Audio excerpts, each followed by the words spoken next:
Hey guys, welcome back. Today I'm going to be changing out the tire pressure monitoring sensor that is in the tire. Just using simple tools, a jack, and its own weight of the vehicle. Let's get started. First I'm going to jack up the vehicle.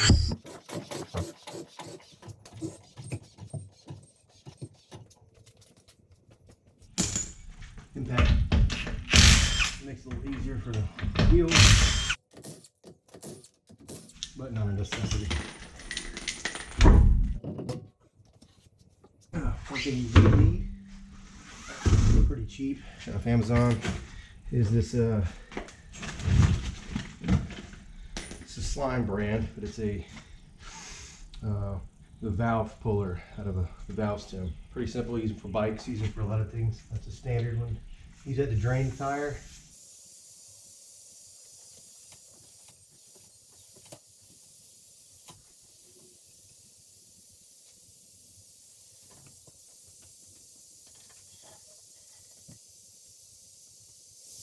I've already done the other two tires, and it's best just to leave the valve passing the wheel and don't take it out beforehand. Otherwise it'll drop inside and you probably can't fish it out. So just leave it in there while you pop the tire down. And to pop the tire down, I'm going to use this wood you see here. Just some regular scrap wood I had laying around the house. It could have been a 2x4 and a couple 2x4 straps. If you wanted something beefier, 2x6, or a 4x4 if you had it. So using the car's weight to push it down. If you have another vehicle, it might be easier. I've seen another video where a guy drove up on a board, pushed the wheel down.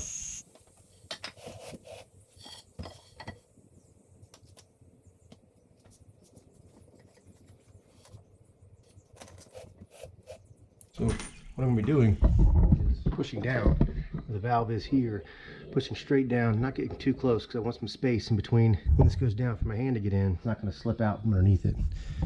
Every car might differ, so I'm just finding where the control arm comes down and where I can rest a piece of wood so it doesn't slip out.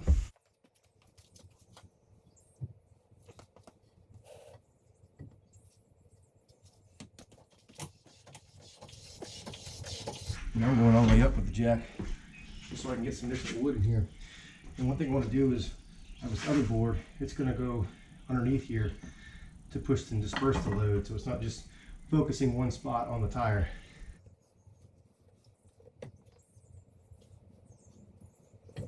With the tire deflated, the tire looks like it might not fit, but it's going to move because the tires can squish.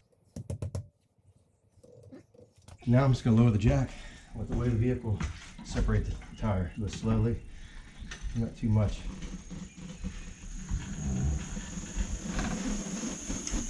Also, a little bit of WD-40 doesn't hurt around the edges. Just two reasons. One, you put the tire back on, it'll slide on easier. This wheel places use grease. Hope the WD-40 doesn't hurt anything. I don't think it should. And it also allows it to slip off as I'm going down with it.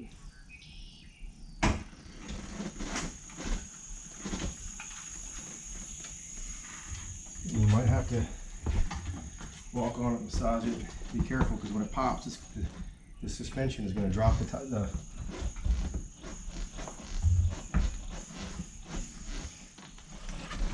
and push it down any further.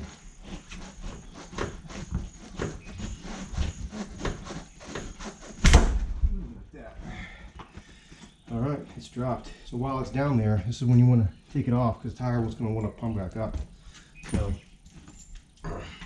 this particular one, the original, I'll say original, I'm not sure if these were put in aftermarket or not, the 7/16. You don't have to use a long one. I just grabbed that one. It just loosens up. It's not very tight.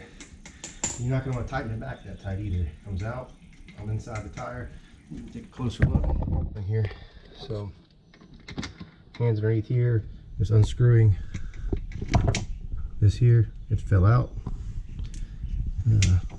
Just grab it, and that's about it. Clean up around in here. There's a little WD. It slides in. It's not very tight. It just uses pressure to hold itself in together. And clean up around it and put a new one in. I'll show you how to get the seam back on. Pretty easy. It's got a rag. Just gonna clean up around there. Let's get some dirt and debris. The back side as well. might cause a leak in the seal. It's been tight the whole time, so nothing should have been back there. Air can't get back there. I don't think anything else can either. These sensors I got are off Amazon. Had good reviews. I can't say that they're good or not, but we'll find out.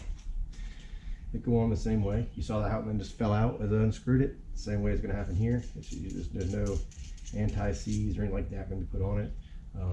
But what you want to do before you put this back in is to take out the valve the same way, because that's how you're going to be filling it up. Now what I have noticed is these are a little bit different when it comes to the weight of them. These seem lighter than the original, which could throw off your tire's balance. So you may want to rebalance your tires after putting these in, because it could throw off the weight. I'm not sure how much, but yeah, they do seem lighter. So yeah, after everything's clean, you take the new one, slide it back in here. But I missed that. The new ones do have a washer, and I believe the washer goes on the outside, because there's a rubber seal on the bottom of it that's going to seal up against the back of it, and pressure's going to be pushing back from the upside too. So the washer would go on top. So slide it in, throw the washer on, and then put the nut on. You want to push it down toward the rim so it doesn't flop around the rim. So push it as tight as you can against the rim. You're not too hard, not breaking it, and you snug it up. And this one happens to be a different size than the original. The first one was a 7/16, and the new one is a 1/2 inch. So that's just the size of the nut that's on. Again, not too tight. This is like very thin aluminum, I guess you might say. But yeah, just if there is a tire spec, a spec for torquing on there, you could use it. But to me, it's just not too tight. So it doesn't move inside the wheel. So now that that's done, we want to lift the car back up, pull the weight off of the tire, and we want to reseat the bead around the tire.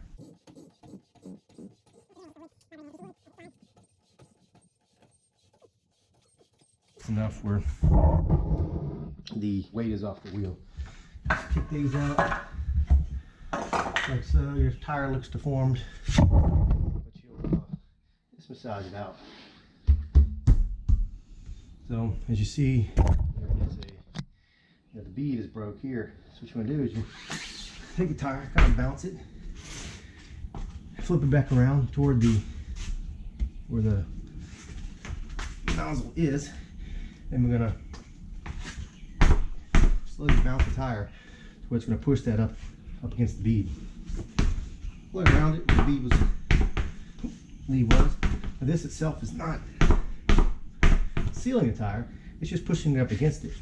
So now, once it's up against it, and one of these little blow off tool, right?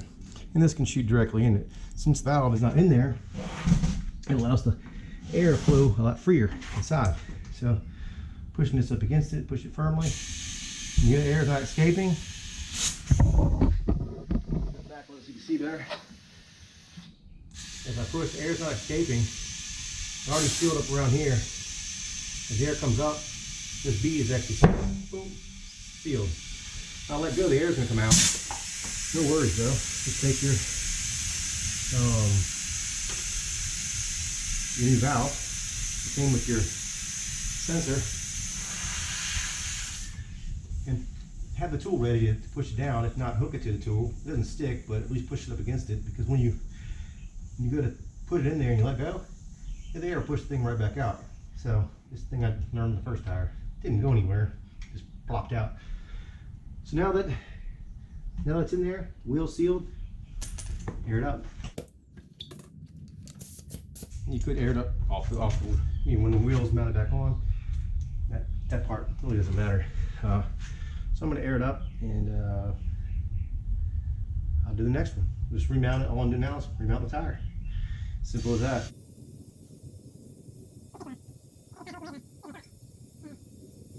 Just the valve doesn't allow a lot of air to go in all at one time very fast.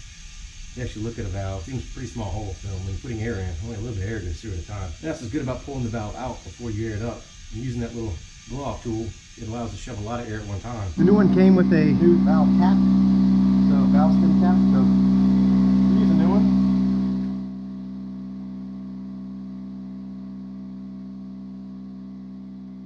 And here's the old one, old valve, pretty dirty, but went on a similar way. So far that's 3 of them, take about 10-15 minutes a piece, if that. That took me, so, 15 minutes with filming.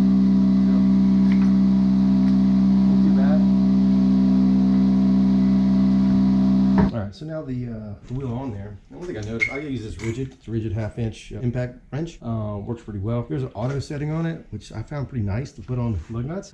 It roughly is about 100 pounds, and that's really what typically what tires should be put on with. Smaller cars are about in the low 90s, so bigger vehicles are roughly around 95 to 100. Torque specs may differ. That's what I noticed on Honda, at least. My wife has a Honda Accord. It seems to be, right around 90 or so, if I'm not mistaken. I think this one's around 95.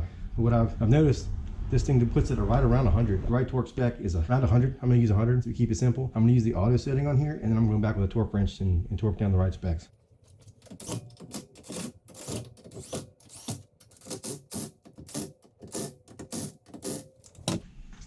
Like I said, this is set right at 100. That is foot-pounds, not Newton meters. And from the previous wheels, when I torqued, it would move a smidgen, and then it would do it. So that one was a little bit more than 100, and this one is 2. Same there, same there. So these are torqued. Yeah, make sure you clear everything out before you lower it down, and the side is done. On to the front.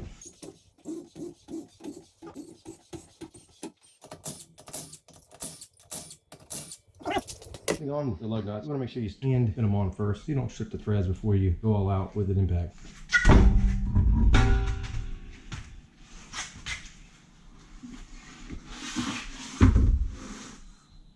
Same setup. Put the nozzle, valve stem pointing toward the wheel, drain it out, and we're going to jack the car up so we can put the weight back down on it. If you notice that, I use very little pressure twisting this. So when putting it back on, the same type of pressure needs to be used, not a whole lot. This little tool, you can't have a whole lot of torque on it, so you probably can't get a whole lot of torque. But don't go ham on this thing and torque it down too much. This thing is very thin, little. You could strip out the threads and ruin your new TPMS sensor.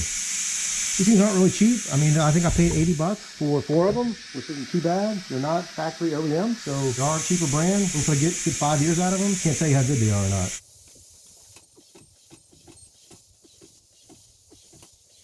I guess if you don't have the tools to do this, a jack or some wood laying around, it isn't that, I don't know how much it costs to get it done by a tire shop, but it might not be that bad. You need your wheels, tires on. It's always a good idea to get it pushed out whenever you get new tires, especially if you know it's within a 5-year range. These sensors only last about 5 years. What I hear, maybe even less. Cars around the 5-year mark, and you've had it for 5 years, and you're not sure if it's going to go out, and you don't want to get new tires, and a month later have to put the sensors in, do it yourself. Might as well just go ahead and swap them out. The sensor doesn't actually hurt the vehicle in any way if it's going bad. It just won't give you the, at least in Honda, it won't give you the tire pressure, and it will turn on the TPMS light. Not just the top low tire light, but say the word TPMS written across the dash, and you won't be able to turn off VSM. Of course, you won't be able to, I think once one goes out, it turns off the whole system. So you won't be able to read any tire pressure, regardless if one's bad or 4's bad.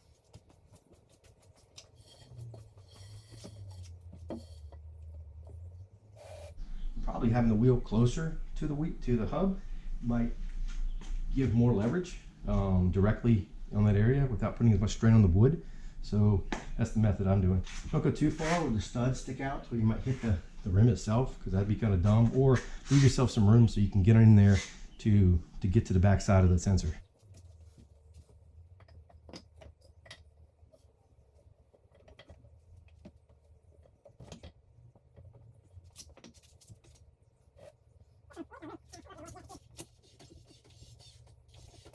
Try to disperse the weight. So again, it's not so much pressure pushing down the tire as much as pushing down on here. If I went straight on this, then there's this shield, dust shield, that's going to collapse if I did it straight here. So I'm using this 2x4 here just to give a lip up so it goes behind it, up right underneath the ball joint.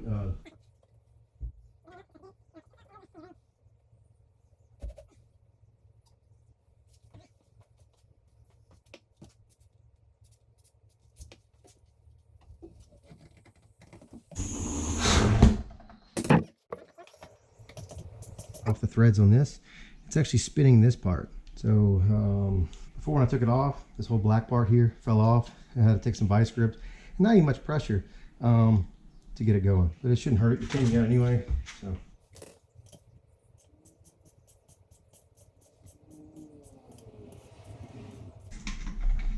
this did the same thing. It got locked on from over the years. This is an 07, by the way, so I'm not sure if it's the original or not. I would think it's not, considering it's an 07. The maintenance was done all by Honda before I bought it. So I'm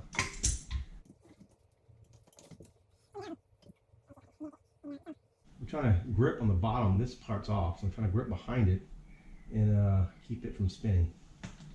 I'll show you when I get it off.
Valve out, the valve body. These things are actually a pretty good tool to have because you use them on bicycles or whatever, and they're really only like $5. This Slime brand, and it came with like 4 other valves that came with it just to replace them. Looking in here, and the O-ring actually came off in the valve on this. I hope it doesn't hurt anything, because we'll test it out whenever we get done. It's not typical. I guess you could get a pick tool and pull it out. I might do that before I get it in there. So there's an O-ring that wraps around the valve, and this one just came off in here, but I don't want it. Doesn't look like it's going to. I don't want the O-ring to get down in there and clog it. It's just a straight through hole.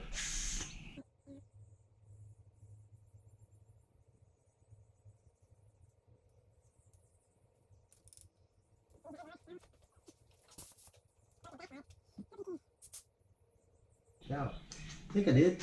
I felt it. I don't see it. So it came out. Now I do have extras, so it's not a huge problem. I'm just going to go ahead and do that. Nope, this time the O-ring came out with it, and it did. No worries there. Now, reinsert it. I would say probably a good idea not to leave this compressed the way it is for very long, because it could deform the tire. We're not going to.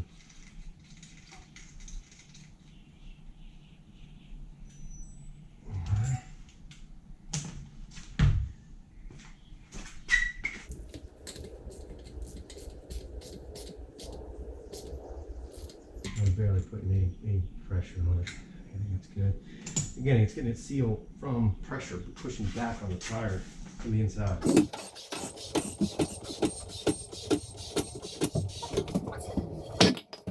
Tire pops back in place. Lift it up. I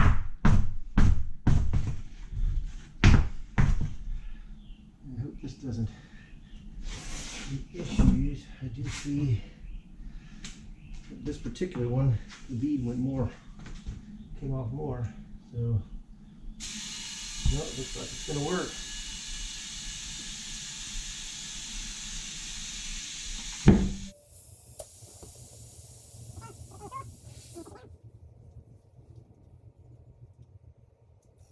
And you could say the faster you put that in there, the less air you put back in. But if you rush too much, you might just lose your valve.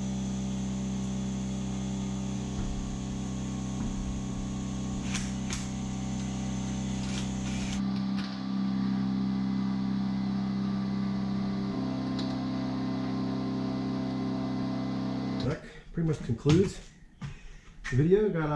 I did all 4. You saw me do 2. Same issue I had on the front on both sides was that this part locked up on the wheel, and again, I just took some vice grips, tightened it around there, and pulled it out. Again, I'm pretty much going to throw these away, so it's not going to hurt anything. I barely made a dent in it, a little ding in there, but seems like it's good to go. And what I've heard, first time you ever doing it, is that with the Honda, at least this truck, supposedly, if you put new sensors on, you go drive, I think it's over 15 miles an hour, maybe 55 miles an hour, I'm not sure, but for like 15 minutes or so, it'll pick up the new sensors. So I hope that's the case. I don't want to have to bring these in and get them activated. So that'll be the next step we're trying to do. I'll confirm in the comment section, video description, if that indeed worked, or if I needed to take them to some place to get them done. I don't have the tool for that, if there is one. So if you have any questions, comments, please leave them down below. If you like what I'm doing, leave some suggestions of what I can do next. Thanks for watching.